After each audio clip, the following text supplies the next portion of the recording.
Question fort délicate, le suicide.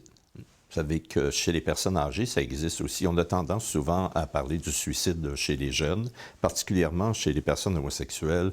On a des études, des documentations qui nous parlent des jeunes garçons homosexuels qui se suicident. Mais au Québec, on sait que la majorité des personnes qui se suicident, ce ne sont pas les jeunes, ce sont les adultes.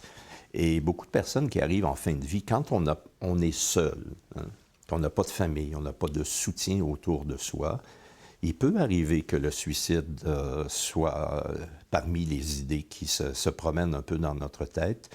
Et je pense qu'à ce moment-là, il faut essayer d'en parler. Hein, qu'on soit jeune, qu'on soit âgé, si on a des idées suicidaires, il y a des services, hein, il y a des services pour aider les personnes à ce moment-là. On pense à Gay Écoute, il y a Suicide Action Montréal. Il y a tout un réseau pour aider les personnes qui ont des idées suicidaires. Et je pense qu'il ne faut pas hésiter, si on est une personne âgée, qu'on est en difficulté, qu'on a des idées suicidaires, bien, allons chercher de l'aide. Il y a les gens qui sont là pour nous aider.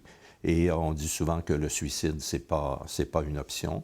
Donc, rassurons-nous que ces idées peuvent passer. Souvent, on sait que le suicide est habituellement accompagné d'une période de dépression.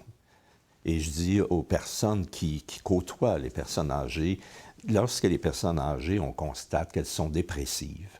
Et à ce moment-là, ayons une attention particulière, parce qu'on le sait que c'est dans ces moments-là que les idées suicidaires prennent naissance et qu'on peut possiblement passer à l'acte.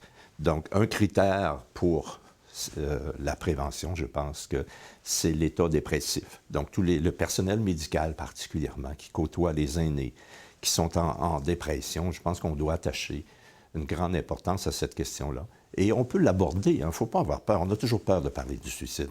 Mais on est avec une personne âgée qui semble pas bien, qui vit une période souvent de crise. On peut poser la question, as-tu des idées suicidaires? Est-ce qu'on peut t'aider? Je pense qu'il faut le faire. C'est comme ça qu'on fait la prévention du suicide.